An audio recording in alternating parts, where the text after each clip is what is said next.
इस कहानी में ब्लैक मैजिक, काला जादू और जिन्नात दोनों की इन्वॉल्वमेंट है। मुझे ऐसे लगा जैसे कि मुझे कोई खिड़की से देख रहा है, किचन की खिड़की से। सिर्फ़ और सिर्फ वाइट हिस्सा है उनकी आँखों में, उनकी आँखें मुकम्मल सफ़ेद हैं और उनके नाखून भी बहुत बड़े और बहुत बुरे थे और उनके बाल भी बहुत ज़्यादा बड़े थे।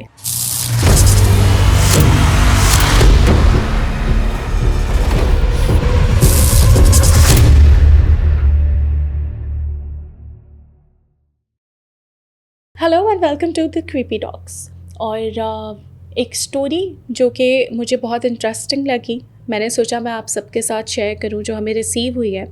और बहुत ही ज़्यादा डरा देने वाली स्टोरी है, क्योंकि आपको एंड में पता चलेगा कि ये बात मैं आपको क्यों कर रही हूँ। चलिए जी, स्टोरी है राबिया ख़ान की तरफ से। और राबिया बताती हैं कि ये तब शुरू हुआ जब मैं मैट्रिक में थी और तकरीबन 15-16 साल मेरी उम्र थी और हम सरगोधा में रहते थे। और इस कहानी में ब्लैक मैजिक, काला जादू और जिन्नात दोनों की इन्वॉल्वमेंट है। हमें बहुत टाइम लगा असल वजह जानने में कि ये सब हमारे साथ क्यों हो रहा था। जब भी मैं फ़ार्म जाती थी, मेरे अब्बू का एक फ़ार्म था, जब भी मैं फ़ार्म जाती थी मुझे साइकिलिंग बहुत पसंद थी और मैं जिसकी भी कोई साइकिल अवेलेबल होती थी मैं चलाते हुए दूर तक फ़ार्म में निकल जाती थी। एक बार मैं काफ़ी दूर चली गई जहाँ पे मुझे एक दरख्त दिखा और शायद ही वहाँ पे किसी को पता होगा कि उस दरख्त पे जिन का साया था।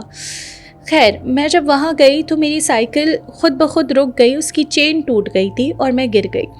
मुझे समझ नहीं आया कि क्या हुआ, साइकिल की चेन कैसे टूट गई। लेकिन मैं उसी दरख्त के नीचे काफ़ी देर खड़ी रही, क्योंकि मुझे मालूम नहीं था कि उस दरख्त पे जिनका साया है। मैंने थोड़ी देर वहाँ इंतज़ार किया कि शायद कोई आ जाए और मैं मदद मांग लूँ। लेकिन मुझे नहीं पता कि कुछ ही टाइम में मेरी तबीयत ख़राब होना शुरू हो गई। मैंने साइकिल छोड़ी और मैं घर आ गई। मुझे बहुत तेज़ बुखार हो गया। मेरी फ़ैमिली मुझे डॉक्टर्स के पास ले गई, उन्होंने मुझे दवाइयाँ दी। मैं 1 हफ़्ते के लिए बेड रेस्ट पे थी। मेरी नानी ने नज़र उतारी कि कहीं नज़र ना लग गई हो। हम लोग एक अलग घर में कुछ टाइम के बाद फिर शिफ्ट हो गए, क्योंकि जिस घर में हम रहते थे वो थोड़ा ऑकवर्ड तरीके का बना हुआ था और टॉयलेट उसका बाहर था, जो रात में हम यूज़ नहीं कर पाते थे। खैर, हम नए घर में गए और स्टार्टिंग में कुछ फ़ील नहीं हुआ, लेकिन आहिस्ता आहिस्ता 1 साल में शायद चीज़ें होना शुरू हो गई। जैसे कि हमारी कुछ चीज़ें खो जाया करती थीं, हमें आवाज़ें आती थीं और ऐसे लगता था कि जैसे मेरी अम्मी ने मुझे बुलाया है, और कभी मुझे लगता था कि मुझे कुछ दिख रहा है, जैसे साया वगैरह। मैंने वहाँ पे मौजूद एंटिटी को भूत अंकल का नाम दिया और मुझे कभी ऐसे लगता था कि वो मुझसे बातें कर रहे हैं और मैं उनसे बातें किया करती थी। मैं उनसे कहा करती थी कि ऐसा करते हैं कि आप कोई बैंक लूट लें, रॉब कर लें एक बैंक को, और हम अपना अपना शेयर ले लेते हैं, आप तो नज़र नहीं आते। और वो मेरे बहुत अच्छे दोस्त बन गए। मैं सिर्फ़ एक वाहिद शख्स थी उस घर का जो उनको देख सकती थी। कभी कभी वो मुझे बहुत ज़्यादा डरा भी देते थे। मुझे याद है कि रमज़ान का टाइम था और मैं अम्मी के साथ सहरी बना रही थी। मुझे ऐसे लगा जैसे कि मुझे कोई खिड़की से देख रहा है, किचन की खिड़की से। किचन की खिड़की जो है वो गली की साइड पर थी और हम उधर से ही सीढ़ियाँ लेके ऊपर आते थे। हमारा घर ऊपर वाला था। आगे राबिया कहती हैं कि जी वहाँ पे एक पुराना दरख्त भी होता था और कभी ऐसे लगता था कि जिन वहीं पे रहते हैं, लेकिन नहीं, वहीं पर जिन नहीं रहते थे। मैंने एक बार देखा कि मुझे वही अंकल स्माइल कर रहे हैं मुझे देखकर, और उनका जो चेहरा है वो खून से भरा हुआ है। उनकी आंखें बहुत बड़ी हैं और उनकी आँखों में आई बॉल्स नहीं हैं, यानी कि जो ये ब्लैक हिस्सा होता है वो नहीं है। और सिर्फ़ और सिर्फ वाइट हिस्सा है उनकी आँखों में, उनकी आँखें मुकम्मल सफ़ेद हैं और उनके नाखून भी बहुत बड़े और बहुत बुरे थे और उनके बाल भी बहुत ज़्यादा बड़े थे। मैं बहुत ज़ोर से चीखी और मैं अपनी अम्मी के पास गई। मैंने अपनी अम्मी को उठाया और जैसे जैसे हम लोगों ने सहरी की और फिर उसके बाद मैं सो गई। मेरे अब्बू आए, मैंने उनको बताया मॉर्निंग में सब कुछ। मेरे पेरेंट्स जो हैं वो एक अंकल के पास जाया करते थे जो कि एक स्कॉलर थे, उनका नाम शफ़ाअत था। उन्होंने कुछ हमें पढ़ने के लिए दिया और दम किया। रोज़ाना अम्मी पापा मुझ पे दम किया करते थे और हम सब कुछ पढ़ा करते थे। एक दिन मेरी अम्मी ने अपनी टांग पे एक स्क्रैच का निशान देखा, जैसे किसी ने नाखून से उनको वहाँ पे स्क्रैच किया हो। सबको नॉर्मल लगा, लेकिन बाद में हमें बहुत तशवीश हुई क्योंकि वहाँ खून की जगह कोई वाइट कलर का लिक्विड निकलना शुरू हो गया। अम्मी ने फिर शफात अंकल को कॉल की और उनको बताया कि मेरे साथ ऐसे ऐसे वाक़या हुआ है। शफात अंकल ने उनको फिर कुछ पढ़ने को दिया।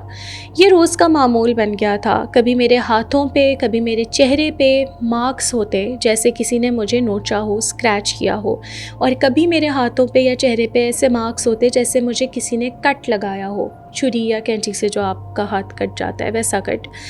लेकिन मुझे तो कुछ नहीं लगा होता था। वो खुद ब खुद मेरे जिस्म पे ब्रूजेस, धब्बे आने, नील के जो हम निशान कहते हैं वो निशान पड़ना शुरू हो गए।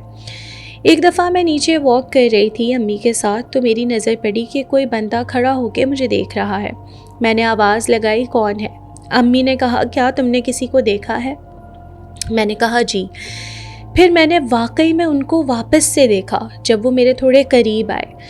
फिर वही चेहरा था, चेहरे पे खून लगा हुआ था, आंखें बहुत बड़ी थी और आंखों में काला हिस्सा नहीं था, सिर्फ सफ़ेद आंखें थी। वो काले कपड़े पहने हुए थे। मैंने अम्मी का हाथ पकड़ा और मैं बाहर चली गई घर से। मैंने अपने अब्बू को बताया कि वो वहाँ खड़े हैं। मैंने उनको फिर से देखा। अम्मी बाबा ने डिसाइड किया कि हम घर बदल देते हैं। तब तक हमें काले जादू का सिर्फ आइडिया था। अम्मी बाबा हर स्कॉलर के पास गए, बहुत लोगों के पास गए, पढ़ाई करवाई, बहुत ज़्यादा इलाज करवाया, लेकिन उन्होंने मेरी जान नहीं छोड़ी। हम एक नए घर में शिफ्ट हो गए। स्टार्टिंग में वहाँ भी सब कुछ ठीक रहा। मेरी नानी हमारे साथ रहने आ गई। एक दिन मेरी नानी ने किसी को देखा कि कोई मुझे मेरे कमरे की खिड़की से झांक के देख रहा है, क्योंकि मैं और मेरी नानी एक साथ एक कमरे में रहते थे। मैं पढ़ाई कर रही थी, स्टडी कर रही थी, और कोई मुझे खिड़की से देख रहा था। मेरी नानी ने अचानक तकिया उठाया और खिड़की की तरफ मारा ताकि वो वहाँ से चला जाए। मेरे अब्बू को आवाज़ गई और वो देखने आए कि क्या हुआ है। तो मेरी नानी ने बताया कि यहाँ कोई एक अजीब सा आदमी खड़ा होकर राबिया को देख रहा था।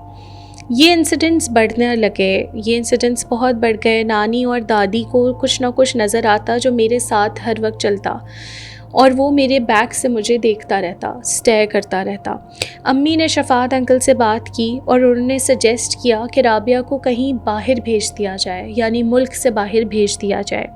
और ये लास्ट मैसेज था शफात अंकल का उनके इंतकाल से पहले।